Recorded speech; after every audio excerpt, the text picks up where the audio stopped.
यस कार्यक्रममा शुभकामना मन्तव्यका लागि सरकारवालाहरूको तर्फबाट पुरुष सञ्जाल सदस्य, मेल लिडर नेटवर्क, लैङ्गिक हिंसा निवारणको लागि पुरुष सहभागिता, हामीले पुरुष सहभागिताको लागि पुरुष सञ्जाल गठन गरेका छौँ। सङ्घदेखि स्थानीय तहसम्म हामीले पुरुष सञ्जाल गठन गर्दै लैङ्गिक हिंसामा निवारणमा पुरुषको सहभागितालाई हामीले प्रवर्धन गरेका छौँ। यसै सन्दर्भमा हामीले राष्ट्रिय स्तरमा गठन गरेको पुरुष सञ्जालका सदस्य श्री सञ्जोग ठकुरीज्यूलाई एउटा शुभकामना आफ्नो मन्तव्य राखिदिनुको लागि अनुरोध गर्दछु।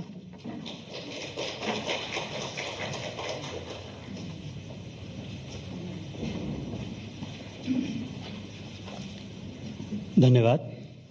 सम्माननीय प्रधानमन्त्रीज्यू र विशिष्ट अतिथिज्यूहरू, हामी सबैको जीवनकालमा सम्भवतः यो पहिलो अवसर हो जहाँ हामी 16 दिने अभियान नेपालमा पहिलोपल्ट महिला प्रधानमन्त्री समक्ष मनाइरहेका छौँ। तर हामी सबैजना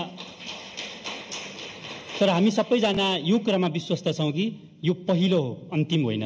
र यो सँगै म एउटा कविताबाट मेरो कुरा राख्न चाहन्छु। भारतीय कवि सुप्रिया मिश्र लेख्नुहुन्छ, यदि पुरुष र महिला बीच ईश्वरले नै गर्ने थियो भने विभेद कमिलाको घर उनका छोरीहरूले बनाउँथे र छोराहरू कुनै दोबाटोमा बसेर अरू कसैका छोरीहरूलाई बिना कारण चिल्दै हुँदै थिए।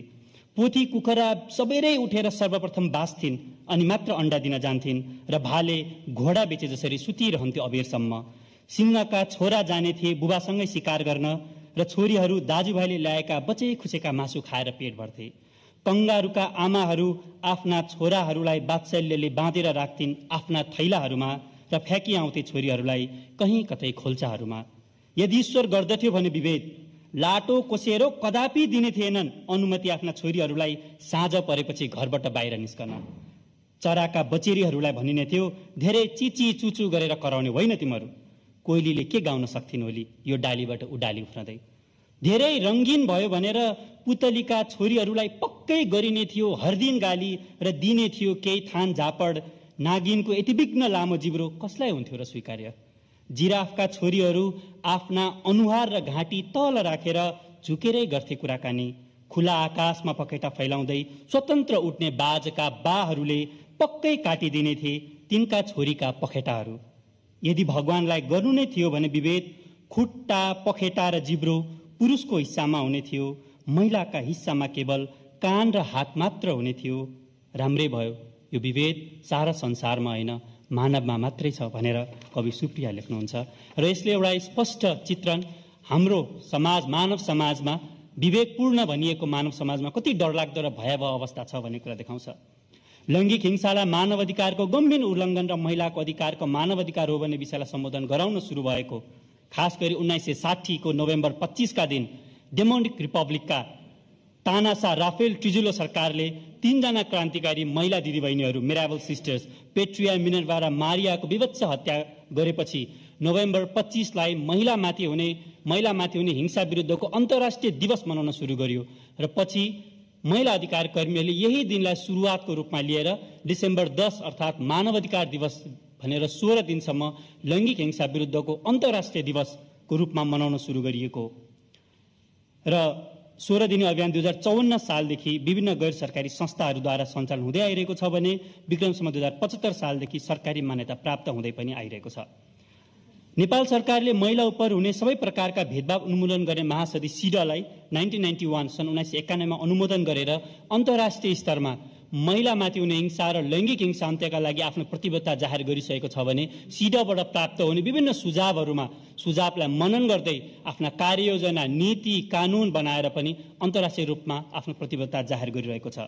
महिला बालबालिका तथा ज्येष्ठ नागरिक मन्त्रालयले आफ्नो विषयगत दायरालाई पनि क्रमशः फराकिलो बनाउँदै आइरहेको छ। महिला बालबालिका ज्येष्ठ नागरिक अपाङ्गता भएका र लैङ्गिक तथा यौनिक अल्पसंख्यक हुँदै यसले आफ्नो क्षेत्र विस्तार गरिरहेको छ। नेपाल सरकारले विक्रमसम्म 2076 लैङ्गिक हिंसा विरुद्धको अभियान वर्ष भनी घोषणा गरेको थियो भने विभिन्न कानुनी लैङ्गिक समानता सम्बन्धी नीति, बालविवाह अन्त्य गर्ने सम्बन्धी राष्ट्रिय नीति, कार्यस्थलमा हुने यौनजन्य हिंसा सम्बन्धी ऐन, एकल महिला, घरेलु हिंसा, मानव बीच विखन, ज्यान जोखिममा परेका गर्भवती तथा सुत्केरी महिलाका लागि हवाई उद्धार, लैङ्गिक परीक्षण कार्यविधि जस्ता कानुनी प्रावधानहरू तय गरिएको छ। राष्ट्रिय महिला आयोगले संवैधानिक निकायको रूपमा मान्यता प्राप्त गरेको छ। सँगसँगै महिला र बालबालिकामाथि हुने हिंसा अन्त्यका लागि पुरुषको सहभागिता आवश्यक छ भनेर नेपाल सरकारले महिला तथा बालिकामाथि हुने हिंसा अन्त्यका लागि पुरुषको सहभागिता सम्बन्धी रणनीति र महिला र बालबालिकामाथि हुने हिंसा अन्त्यका लागि पुरुषहरूको सञ्जाल मेल लिडर्स नेटवर्क पनि स्थापना गरिसकेको छ। तथापि हामीले गर्नुपर्ने कामहरू धेरै छन्। कतिपय कानुनी स्पष्टता र संशोधनहरू आवश्यक छ। महिलाको नाममा नागरिकता आज पनि महिलाको पहिचान र आत्मसम्मानसँग जोडिएको महत्त्वपूर्ण मुद्दा हो। लैङ्गिक हिंसाकै विषयमा सम्बोधन गर्नका लागि तयारी अवस्थामा रहेका लैङ्गिक हिंसा अन्त्यका लागि कार्ययोजना, लैङ्गिक हिंसा सम्बन्धी घटना व्यवस्थापनका लागि निर्देशिका, लैङ्गिक हिंसा अन्त्यका लागि पुरुष सहभागिता सम्बन्धी रणनीति 2082, सिडबाट प्राप्त सुझावका आधारमा तयार पारिएको सरकारको तर्फबाट मार्गचित्र यथाशीघ्र स्वीकृत गरी कानुनमा ल्याउनुपर्ने आवश्यकता देखिन्छ।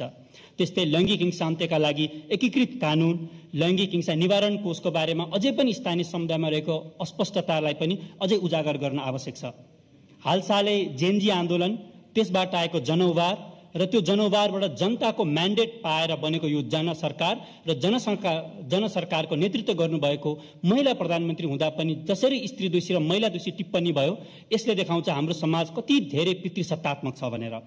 प्रधानमन्त्रीज्यू, पछिल्लो जनगणनाले बालिकाको सङ्ख्या घट्दै जानु र समुदायमा लिङ्ग पहिचान गरेर गर्भपतन गर्ने जोखिम बढ्दै जानुले पनि एउटा डरलाग्दो अवस्था चित्रण गरेको छ। बाल विवाह धेरै हुने मुलुकहरूमा दक्षिण एसियामा नै तेस्रोबाट हामी दोस्रो भएका छौँ। यस अर्थमा बाल विवाहमा अझै बढी लगानी गर्नुपर्ने र काम गर्नुपर्ने देखिन्छ। शिक्षा, रोजगार, राजनीति, उद्यमशीलता र सञ्चार अधिकांश ठाउँहरूमा महिलाको उपस्थिति कम हुनु महिलाको क्षमताको विषय होइन, हाम्रो समाजमा जरा गाडेर बसेको पितृसत्ताको अवयव हो भन्दा फरक पर्दैन। र अधिकांश आजसम्म पनि सम्भवतः नेपालका कुनै पनि विश्वविद्यालयहरूमा कुनै पनि विद्यार्थीमाथि यौनजन्य हिंसा भयो भने कहाँ कसरी उजुरी गर्ने भन्ने संयन्त्र छैन। यो कति डरलाग्दो विषय हो। अधिकांश स्थानीय तहहरूमा लैङ्गिक हिंसा अन्त्यका लागि बन्नुपर्ने आचार संहिताहरू बनिसकेको अवस्था छैन। यस मन्त्रालय, महिला बालबालिका तथा ज्येष्ठ नागरिक मन्त्रालयले राष्ट्रिय महिला सशक्तिकरण परियोजना, महिला समुत्थान परियोजना, महिला हिंसा निवारण परियोजना, राष्ट्रपति महिला कार्यक्रम, सुरक्षा र न्याय कार्यक्रम सञ्चालन गरिरहेको छ, जसकारण प्रदेश सरकार र स्थानीय सरकारसँग समन्वय गरी लैङ्गिक हिंसा निवारणका कामहरू नभइरहेका होइनन्, भइरहेका छन्। तर नेपाल प्रहरीको आर्थिक वर्ष 80-81 को तथ्याङ्कलाई हेर्ने हो भने 21,667 महिला तथा बालिकामाथि हिंसा भएको देखिन्छ। अझै पनि अधिकांश उजुरी प्रहरी समक्ष आइपुग्दैनन्। तथापि यही तथ्याङ्कलाई मात्र आधार मान्ने हो भने प्रत्येक दिन 60 जना र प्रत्येक घण्टा 3 जना महिला र बालिकामाथि हिंसा हुने गरेको देखिन्छ। र सबैभन्दा डरलाग्दो तथ्याङ्क भनेको यो हिंसा हुने उमेर समूह हेर्दाखेरि सबैभन्दा धेरै 11 देखि 14 वर्षका किशोरीमाथि हिंसा हुने गरेको देखिन्छ भने हिंसक पीडकहरू 19 देखि 24 वर्ष उमेर समूहका पुरुषहरू देखिन्छ।